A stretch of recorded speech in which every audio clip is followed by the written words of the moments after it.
Всем привет, друзья! Сегодня у нас на обзоре будет камера видеонаблюдения с сайта AliExpress от магазина Unbox. Вот такая вот двухглазая малышка. Итак, камера приехала у нас в такой вот коробке, следующим образом упакована. То есть упаковка просто замечательна, как я говорю, хоть играй в футбол. Есть у нас такая наклеечка, на которой указана маркировка камеры A8Q, 8 мегапикселей и европейского стандарта у нас вилочка. Камера оснащена блоком питания 12 вольт 2 ампера. Также у нас есть QR-код для скачивания приложения, чтобы подключить нашу камеру. Ну и вот такая вот у нас идет коробочка. В комплекте у нас есть инструкция, довольно подробная инструкция, друзья, но инструкция у нас вся сугубо на английском языке. Также в инструкции имеется QR-код для скачивания приложения. Имеется такой вот монтажный наборчик для крепления нашей камеры из 4 пластиковых вставок и 4 саморезиков. Имеется герметичная муфта, которая нам нужна в том случае, если мы нашу камеру будем подключать кабелем, то есть RJ45, и чтобы сюда у нас в разъем не попала водичка. Также на камере присутствует разъем для подключения источника питания. И вот непосредственно сам источник питания, за который я и китайцам всегда ставлю единицу за этот вот короткий обрубок провода. Почему его не сделать хотя бы метр, я, друзья, не знаю. В источнике питания имеется индикатор наличия питания, который горит у нас, вот светодиодик, он горит синим свечением. Ну а теперь давайте по самой камере. Камера, вот смотрите, беру в ладошку, вот ровно с ладошку, очень маленькая, классная, удобная, в принципе классного дизайна. За дизайн и исполнение этой камеры я смело могу поставить 5 по 5-бальной системе. И на этом, друзья, пока все. Потому как не все гладко и шикарно в этой камере. Почему? Потому что камера у нас заявлена 8 мегапикселей, то есть по китайской математике 4 мегапикселя верхняя камера, плюс 4 мегапикселя нижняя камера, у них получается 8 мегапикселей. По моей белорусской либо там русской математике так ну ничего не получается. Даже не получается, вот опять же, судя по моему субъективному мнению, не получается и даже 4 мегапикселя. Так как камера снимает практически идентично камеры из прошлого обзора, которое у нас было заявлено на 4 мегапикселя, то есть 2 плюс 2. Ну, я не знаю. На мое субъективное мнение, это камеры 2 мегапиксельные. Но при всем при этом дневная картинка у нас снимается замечательно. Но при цифровом увеличении, конечно, получается пикселизация, и там мало ли что можно разобрать. Камера верхняя неподвижно оснащена у нас двойными светодиодами, то есть 4 инфракрасных светодиода работают в то время, если камера у нас настроена в черно-белом режиме. Также у нас на подвижной камере имеется 4 инфракрасных светодиода и 4 белых светодиода. Что это значит? Что камера настроена у нас, допустим, в режим черно-белой съемки. У нас горят здесь 4 светодиода инфракрасных и здесь. Когда же камера настроена в цветном режиме, либо в двойном режиме, то при обнаружении движения у нас загораются здесь 4 белых светодиода и здесь 4 белых светодиода. На мое субъективное мнение, опять же, 4 белых светодиода в подвижной камере загораются немножко ярче горят, чем верхние светодиоды. Вот, и опять же, не все так хорошо в этой камере. Большущий минус я вам покажу, когда буду показывать ночную съемку. Этот материал я уже отснял, то есть дневную и ночную съемку. И вот я считаю, что мне камера попалась немножко с браком. Обо всем этом я покажу и расскажу вам немножко позже, при, соответственно, обзоре ночной съемки. Так, ну а теперь по камере. Камера оснащена у нас встроенным микрофоном, то есть по камере мы с вами можем общаться, непосредственно оператор телефона с тем человеком, который стоит перед камерой, то есть общаться просто голосом. Камера у нас оснащена довольно громким динамиком. Здесь у нас в камере есть такая вот заглушка, куда у нас вставляется карта памяти, то есть есть слот карты памяти, и есть кнопка сброса к заводским настройкам. Также эта кнопочка у нас работает, когда мы хотим подключить камеру как точка доступа. То есть надо быстро нажать от 3 до 5 раз. И мы сможем нашу камеру подключить в режиме точки доступа. Что такое режим точки доступа? Это, допустим, тот режим, когда вы хотите камеру повесить где-то в глухой деревушке, где нет интернета и ничего, но запись вам нужна. Поэтому непосредственное подключение телефон-камера. Подходим на расстояние не дальше 30 метров и подключаемся к камере, смотрим, что у нас там происходило. Хочу отметить, конечно же, еще один нюанс. То есть в прошлой камере вы все видели, в этом месте у нас был такой регулятор, чтобы мы смогли верхнюю линзу неподвижную отрегулировать выше-ниже. Здесь такого регулятора нет, но при всем при этом я минусом, допустим, это большим назвать не могу, так как я повесил камеру, и она у нас смотрит именно в ту точку, в которую бы я ее, допустим, настроил. Наверное, китайцы уже рассчитали какой-то там универсальный угол, и все это дело отлично работает. Но в этой камере есть и свой плюсик. То есть, смотрите, в этом месте у нас встроен кронштейн поворотный. Вот, мы камеру можем поворачивать, считать чуть ли не на 360 градусов в стенку. Ну и наша камера оснащена вот таким вот универсальным кронштейном для крепления не то к стене, не то к потолку. Так, друзья, наверное, все рассказал и показал о данной камере. Да, нам остается ее подключить в розетку и посмотреть ее самотестирование. Вот я включил в розетку, у нас горит, видите, светодиодик с синим свечением, и камера пошла самотестироваться. System starting up. Entering into EP mode.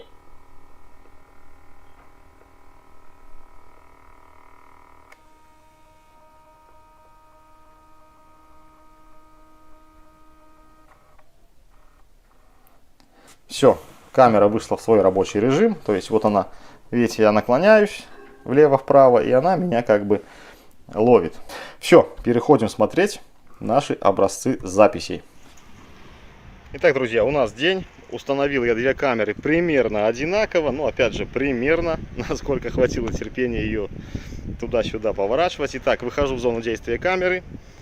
Вот она меня сразу ловит. И получается у нас следующая картинка.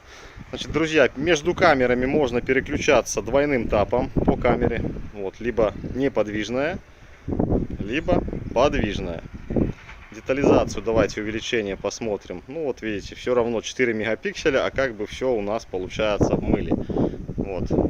И не особо узнаешь. То есть 4 мегапикселя здесь походу и нет в этой камере. Вот, хотя она должна быть 8 мегапикселей, то есть 4 верхние, 4 нижние. С математикой у китайцев все в порядке по ходу. Но при всем этом, допустим, вот если судить дневную картинку, то картинка у нас и, соответственно, неплохая. Есть также минус в этой камере. Сейчас я покажу его, продемонстрирую. Давайте уйдем из зоны видимости. Вот она нас ведет, как обычно, за угол.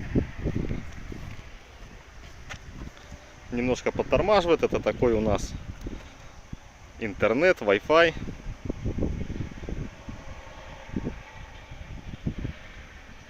Камера ушла в свою настроенную точку через 10 секунд. Ну, давайте опять выйдем на камеру, посмотрим, как она нас возьмет. Сейчас она взяла меня в центр нашего экрана. Давайте пойду подальше, посмотрим, где она меня потеряет. То есть я уже далеко зашел в огород, вот она на теплице, она меня в принципе и потеряла. Возвращаемся. И на этом же месте, где потеряла, она нас ловит. Ну, до теплицы примерно метров, если так брать, метров 25-30, наверное. Что-то в этом роде. Ну и вот такая, друзья, получается у нас дневная картинка. В принципе, как я сказал, мириться можно. Ну, давайте ждать вечера, посмотрим, что у нас будет вечером. Да, и не показал минус камеры. Смотрите, допустим, я камеру сейчас принудительно увожу в одну из сторон. Так, она меня помнит. Она меня помнит. Так, я сейчас спрячусь. Не получается так. Так, за качели зайду.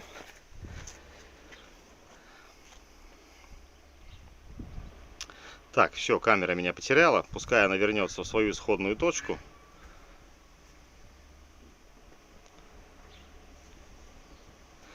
Камера уехала в исходную точку, встала. И теперь я руками ее увожу в сторону. Вручную просто увожу, допустим, сюда. И по логике вещей через 10 секунд наша камера должна обратно вернуться.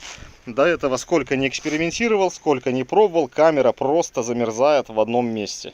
И не возвращается после, так сказать, ручного вмешательства. Хотя функция слежения у нас включена. И все остальные камеры, которые у меня были до этого, сами возвращались на свою исходную точку. Здесь она просто стоит тупо и ждет движения. Подождем еще буквально 5 секунд.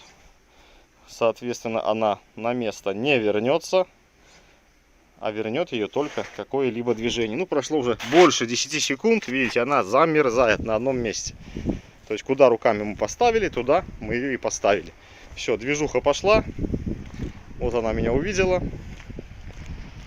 Давайте сюда пройдусь еще.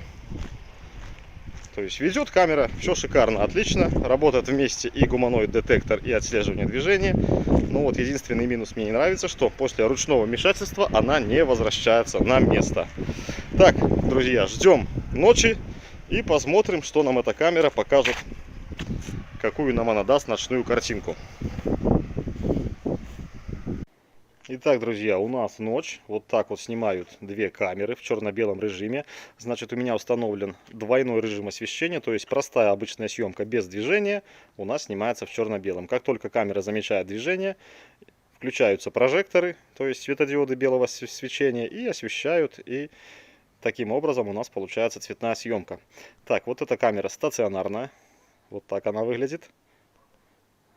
А вот эта камера поворотная. В принципе, никакой разницы. Но давайте смотреть, когда я выйду в поле зрения камеры. Я спускаюсь по ступенькам. Камера меня сразу подсекает, сразу включает режим освещения. Вот. И сразу мне что не нравится, друзья. Мне тут еще фонарик включился автоматически по правую сторону мою. Вот, видите? То есть стационарная камера слева. Вот она. Снимает довольно качественно в цвете ночью. Ну, опять же, есть, конечно, какой-то шум. А вот камера поворотная, вот смотрите, что делается. Очень много шума.